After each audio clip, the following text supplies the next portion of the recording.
I want a beauty that will give me that glow. The kind of body that'll make them say, whoa. Get it right with the night who slays. Beauty and the blade. Yeah. Get it right with the night who slays. Beauty and the blade. Get it right with the night who slays. Face and body. Welcome back, Go Country 105 family. I am Ashlee Park, and this is my husband, Dr. Edward Park. We are so happy to be back here with you this lovely Sunday morning. So today, let's talk about what is surgery, plastic surgery, quote unquote. And can you go too far? Yes, you can. We can go too far, yes. So what does that typically, like when somebody says, oh, you've gone too far with plastic surgery? So we all know that it's an interesting topic, I would say controversial as well, in the sense that a lot of celebrities for sure have been known to go too far. For example, there's that well-known Jocelyn Wildenstein, who is a socialite, believe she's in the 70s or so, that looks like the Catwoman. That would definitely be the extremist of someone that's gone a little bit too much in plastic surgery. Do you agree? I completely agree. I feel that... Natty or not? Oh, no way, Jose.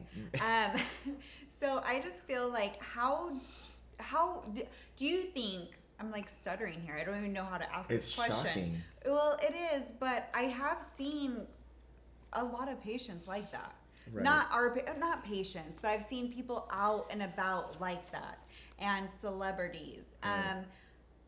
Do you think that they're going in and they're asking for? I mean, they're not going to say, "Oh, can you make me a Catwoman?" You know, but I think some might be, to be completely honest. I think some. I mean, we have even kids today who identify as a cat, and we're going to respect all decisions, but the fact that they want to be so extreme, I think some people choose that, and then it's up to us as the professionals, as a plastic surgeon and nurse, to say whether or not we align with those goals or expectations. Right. I certainly don't do that type of work. So how would you say if you had a patient come in and they're asking for something that's a little extreme? I mean, okay, can I just, I'm going to say something really quick here. When I was back in my busy, as you all know, I have kind of retired. Good for you, honey. I love it. No, I'm helping more in the surgery center, and we have amazing injectors at our practice. But I remember when I was seeing a lot of patients, this was a couple years ago. I had a patient come in and she asked me, gosh, I can't even remember what she called it, but I think she said the coffin lip technique or vampire lip technique, something like that. Wow. But basically it was, so when you're injecting, like we kind of raise sometimes that Cupid's bow, and but she wanted it on the outer side and in the middle, and then outer side. And I was like, wow. Whoa, wait, where did you find this photo? Did you see a picture of it? I saw the picture because that's what she brought in. Okay. And I'm like, what is this? Like for Halloween? Like, who would want to do that? And I told her, no, obviously, I'm not going to do that. I don't want my name to be on work that is overdone or something that's dangerous, actually. That's gone too far. I'd love to see a picture of that. I don't think I've even really heard of that. Yeah. But, yeah. So how do you turn those patients, change their mind, turn them away, Well, if a person is asking for certain extreme procedures, and we all get asked that to a certain degree, rhinoplasties can be one. The fillers, I think, is the biggest one. Facelift, oftentimes, sometimes they may want to have a pulled look, and we got to be, I just tell them, look, if you get a pulled, unnatural look, I'm not really adept at that. That's just not my style, so to speak. So yeah. I don't really delve into that too much, and I politely just say, hey, I think that you should potentially seek other consultations and see if this is a really right goal or fit for you. Yeah. I think it's a delicate subject, and we have to approach it. You know what's really sad to me is, and frustrating actually, very frustrating, is that some of these patients that want these like looks that is really unachievable or unrealistic, too much, gone too far. But there are these surgeons and injectors out there that they'll do it. Right. And it breaks my heart. It does. I mean, I saw a patient the other day, and even though it was a consultation for her breast, I could look at her lips, and I commented. I said, "Oh, you have nice lips." They were certainly filled, probably 2 cc's each. And she said, "Oh, I would like some more." And I was immediately like, "How can we?" So inside, did you really think her lips were nice, or you just wanted to approach that like, let's open up this conversation? Well, in the sense, I did want to see her expectations Right. and see how she felt. They were definitely somewhat overdone. Right. And the fact that she wanted to do more then enlightened me to the fact that, well, this is a very extreme. I don't even know if I should tackle the breast revision consultation because, again, I don't think I could meet her expectation potentially. Okay. So I think it's really important for us to, as we develop that relationship in the consultation, and if you do call for questions at 1-888-900-9065, please give us a call at 1-888-900-9065 to just get to know us in terms of the consultation as well, and really figuring out what we're trying to do is develop a relationship and make sure we meet your expectations. Yeah. At the end of the day. So, like I said, so you'll say, okay, go to other surgeons, do a consultation. What if this is a patient that has been your patient for many years? You know, it's funny you mentioned that. I recently had a patient like that and wanted, again, a breast revision upon a breast revision. And I think that she wanted 800 cc's and wanted to be larger. Wait, pause. Hold on. So she had a breast reduction. No, breast revision. Oh, revision. Yeah. Okay, And so she's she at 800. previously had a lift. She had 800s and wanted to go larger. And as you know, or as the public may or may not know, 800 cc's, which is a pretty large, what is it, a grapefruit or a super small watermelon? It's almost the size of my head. It's close if it was smaller, but it is the largest that the FDA has approved Right. in the United States. Right. And unfortunately, we do not make, or they do not allow 1,000 cc's or whatnot. So anytime you see these overdone, and you may have seen breast implants that look like they're 1,000 or 1,200 cc's, in the United States, I'll have you know that saline is the only one that could be potentially overfilled.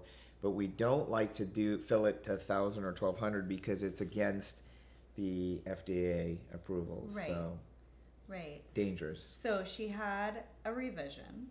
Right. Okay. So she had the 800, had a revision. Did she take those implants out at that point?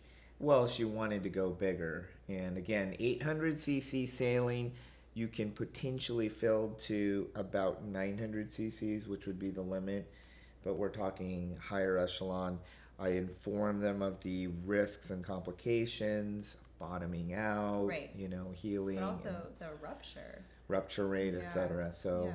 we want to be careful, and we always want to do things by the book. Okay. I'm sorry. I didn't mean to interrupt you, but I was just like, whoa, wait, hold on. I thought you Yeah. said reduction. I'm like, okay, so she's We get that too. We get all sorts of, reduction, revision, smaller, larger. I think Right. it's a common thing, but it's just really trying to understand that, once again, that the expectation is within a norm. Normal, That's yeah. not too extreme. Are there Right. any things that you've seen, other things gone too far? So obviously with injecting, I mean, Yeah.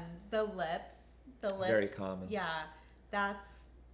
I want to say the lips and the chin and the cheeks. Interesting, yeah. And a lot of patients think that, oh, I'm going to inject more into my cheek, right? That's going to give me more of a higher lift and this and that. Right. But when you have to look at the whole face, right? If you inject just into the cheek, right, you're filling this area up, but what's happening here? Right. So your under eye is going to start to dip in, Right. That's and true. I think Like a shelf. that there are a lot of injectors that feel, oh, I've been doing this for years. I don't need to go to classes. I don't need to keep up with the latest trends and what's going on. But it's like with everything. Education is everything. That's an And important you point. know, you need to learn that, you know, there's always we're always growing in that field, you know? That's an important point. One of the things that both nurses and physicians are required to do is what are called CMEs or CEs, which are continuing education, because all sorts of treatments change over time. And so, again, you want to make sure that your injector or surgeon is up to date and is very knowledgeable and experienced Right. in these procedures, like you Right. said. So that's real important. Yeah. That reminds me, we have a conference that we need to go to. Yes. I Possibly love- in Vegas. You know, but that's the thing. to, I love going to these because I like to hear my thing. What I just always go off of. I want to learn from other people's mistakes. And Right. that We don't helps wanna me make a grow. mistake. I don't want to make Right. a mistake. And I just love that there's a lot of people out there that will they don't speak of their mistakes. They don't speak of their downfalls, their hard times.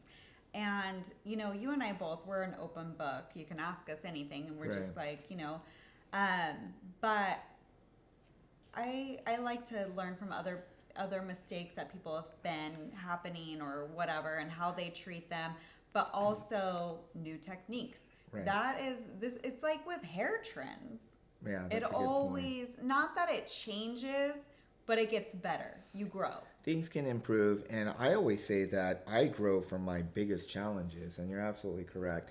Experience is wisdom, so when we go to conferences, my most enlightening ones are going to conferences that talk about risks and complications. Yes. So here's a complication that, for example, if you're going too far and an injector has to know the anatomy, and if they inject into the angular artery of right close to the nose, that can cause skin necrosis. Right. And again, you know, you want to make sure that your injector or surgeon has that knowledge, because if they don't, we learn about these complications and anatomy, and if we don't, then review them, we can Right. run into these complications. So, Yeah. yeah. So I feel like as far as going too far, it just touches upon like being addicted to plastic surgery. Do you know anyone that's addicted to plastic surgery? And I'm not Okay. saying you, but or me, because I haven't done plastic surgery yet. I feel that a lot of us in the world, and I am no psychologist, psychiatrist, therapist, nothing, but I feel a lot of us in the world have a lot of insecurities, and Right. that comes to body dysmorphia, where we just all of this is never enough. Right. Right?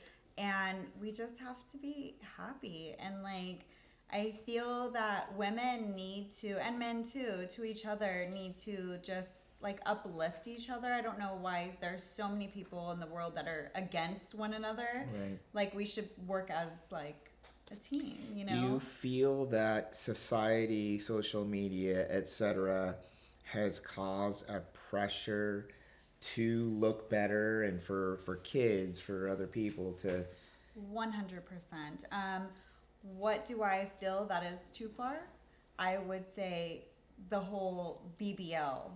I just feel that Agreed. everybody, and especially with social media, right. we all see that on there. You see this little tiny waist and this nice round bottom. And it's like, is that real or is Right. that photoshopped or that? But That's a I will good admit, point. I have seen that in real life, Yeah. you know? So, but what's going to happen years later? We need to think about the future you. Right. And I definitely yeah, of course. Would I like to have a little tiny waist and a nice round bottom? Of course. But let's think about that. Yeah. When I'm a grandmother and say I'm 60 years old, am I going to want that? Because we all know my skin's going to sag, everything's going to sag, the fat's going to sag. Big booty grandma. It But could it's be not the going new to thing. stay I like don't that. know. It's going to fall. That I agree, and that's the issue here is I think once again the expectations have to be set, and it Yeah. just doesn't look natural. It is a huge trend, and is that reversible? Not necessarily. So Right. we got to be But careful, cognizant. where do you feel that trend came from? I think, unfortunately, social media plays a huge role in imprinting society as well as our children, Right. unfortunately. And, we look at people like Kim Kardashian or all these, with the large bottoms, etc. And is it a reality? No, they have endless money to keep filling their gluteus areas with Right. sculptra, fat, etc. And then you have, unfortunately, young girls or young females that want to have this idolization, if you will. Right. I think that in and of itself, we can talk about is social media addiction of looking at these images which aren't really reality. Right. So Yeah, all this Photoshop, all this, and I feel so bad for our children that are growing up in this generation it's a lot that of they're pressure, just trying to keep up. right? And Keep up with the Kardashians. yeah. And we have a hard time with that because we didn't grow up with that. Right. So I just I don't even know how to talk to them Address it. about that. Yeah. Yeah, I think, especially with patients and they come in, and a lot of times I'll know if a patient comes in and brings pictures of a celebrity, again, Kim K being another one of them, that immediately their reality is a little bit shifted to an extreme, kind of gone too far already. Right. So those are the patients I'll immediately back away from and say, hey, this is probably not the best procedure for you. And once again, I think saying no to a patient is probably more rewarding for me in terms of looking out for their best interests than, hey, trying to do a procedure and, getting them on the table. So do you ever feel like, gosh, I could have done something for that patient that could have been a patient, I just sent them away? Or inside you're like, okay, I did the right thing? I mean, definitely I did the right thing. I don't want to take him to go too far. Right. But sometimes if it's a patient of mine and I have a heart to heart, if they want to go bigger and bigger and bigger, I really try to sit down with them and not necessarily counsel, but, just to say, hey, there's a certain level of acceptance, Right. in how you are, in the result that you're in. So Yeah. All right. Yeah. Let's see. I feel like I want to talk about something else that's gone too far. What about liposuction? lipo. I want lipo. You do? I Where? do. I do. I don't want to go too far, but I'd love etched six packs. No, But that's not real. it's not real. And so there is a technique, just so you know, when we're talking about etching the six pack, there's certain heat or ultrasound and laser lipo that can kind of form the six pack, if you will. But I just don't think they look real or natural. So again, that's something I would stay away from. But I do feel people can do too much lipo, and people think it's easy. Oh, you're just suctioning fat out with a cannula. However, so many complications I see is taking too much fat where you've gone too far once again, and there's divots. Right. And there's creases in the stomach or the thighs. And so once again, that's something you really have to know. I'm going to keep saying it, experienced surgeon in that case. Right. Because if you go too far and taking too much fat, you are going to have these concavities, and that is nearly irreversible. Well, also, if you take so say there's somebody that has more of a larger area, you take away that fat, but then what about the skin? Exactly. That's another thing. Sometimes people will take too much fat and not talk about the loose skin with stretch marks, for example, and it just becomes even more floppy or flabby. Right. There have been cases, I do a lot of revision corrective surgery, whereby if the damage is done on the tummy, I have to convert them to a full tummy tuck Right. and pull the skin down in order to correct the skin abnormalities. Yeah. So And I think that we just have to get that knowledge out there that this is not the weight loss fix. Yeah, a Right. lot of patients are like, oh, well, I gained some weight over the summer. I was eating my kids' snacks. And Yeah. I'm just going to come in for some liposuction. But it's not going to fix that issue. Right.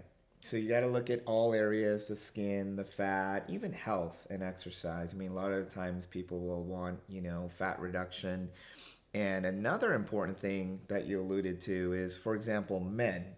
Let's say sometimes I get a gut, I gain like 5-10 pounds. It goes right in the middle, right? Yeah. If I have a gut, I just don't see it with you. I'm like, I hide it seriously, well. I'm the one that's on a diet, working out, and you're the one that's losing the weight, and my scale's going up. What's happening? However, in males, what ends Yes. up happening is fat deposition can happen intra-abdominally, which happens a lot in Right. males.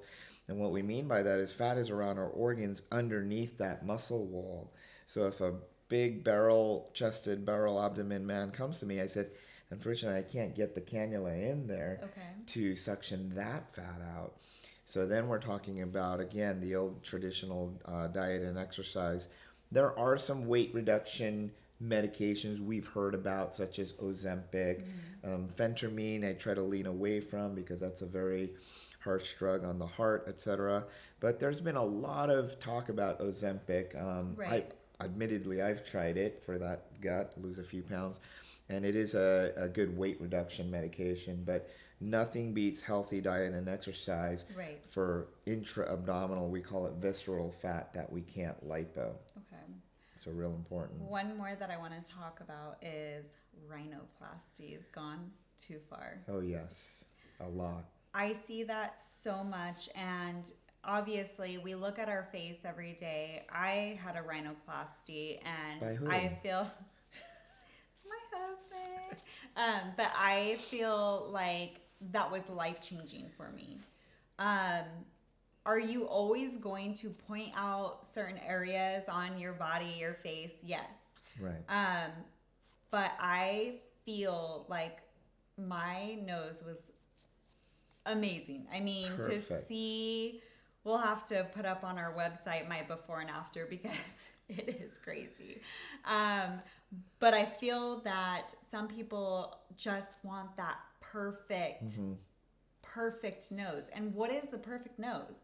But Yeah. you can't do. I personally feel you should not do more than one rhinoplasty. I mean, ideally correct, and yes, the rhinoplasty is probably the most complex and intricate. I love it because it's right in the center and it's like sculpting, Right. and it is millimeter surgery. I feel blessed that I was able to do one on you, but you look perfect. Interestingly, I didn't even think you needed it. But now that you've done it, obviously. Okay, when you see my before and after, you're like, It's whoa. not that bad. She was beautiful before and she is now. However, I think people do go too far in rhinoplasties. And when you're looking at a third, fourth, or fifth, Right. my only advice to you is go to an expert rhinoplasty surgeon, someone like Paul Nassif or someone that only does rhinoplasties, Right. because it becomes so complex as you do more surgeries. There's more scarring, less foundation to work with. I admittedly, if it's a second or third, I will often refer it out to an expert rhinoplasty surgeon, because we all know Michael Jackson's story where he did too many to the point where he was wearing a prosthetic nose. So Yeah, because it just collapsed. gone too Yeah. far, right? Yeah. So you can't take all the cartilage and bone away and end up with collapsed noses. On top of that, the risk of breathing obstruction becomes an issue. So Right. definitely go to an expert on those revisions. Well, I love all this information you gave us. Thank you so much. It's both of us. I know. So we're coming to the end of our show today.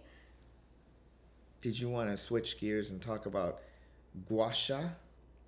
Gua sha. So gua sha. Gua sha is just a stone. Okay. Do I know too much about it? No, I really don't. But I I'm haven't. just going to speak of my knowledge of it. I wish I did it to myself 3 times a day, because the way that everybody is showing that this little crystal sculpts your face, it So looks what does it beautiful. So I think it's just like, I mean, you've seen me in the morning. Like I always tell you, I'm putting on my cream, and then I was like, oh yeah, I'm giving myself a brow lift. Nice. You know how I do that, right? Yeah. Oh, so yeah. I think if you're constantly pulling back Okay. and like exercising the facial skin and the muscle. structure, really not exercising, but just like, Lifting. yeah. Okay. I'm going to try it. Sure. Can I try it on you? Sure. Let's All do right. it right now. All right. We're getting the signal now. It's about time to wrap it up. We talked about a lot of great stuff. And if you have any questions, please contact us. Our website is faceandbody.com, faceletterandbody.com. Follow us on IG at Face and Body Plastic Surgery. And please call us at 1-888-900-9065, 1-888-900-9065. And we had a wonderful time with you guys. We can't wait to see you again on Sunday mornings at 7:30, Go Country 105. Beauty in the Blade, where beauty begins. Oh, I want a beauty that will give me that glow. The kind of body that'll make them say, whoa. Get it right with the knife who slays. Beauty and the blade. Yeah, get it right with the knife who slays. Beauty and the blade. Get it right with the knife who slays. Face and body. The blade.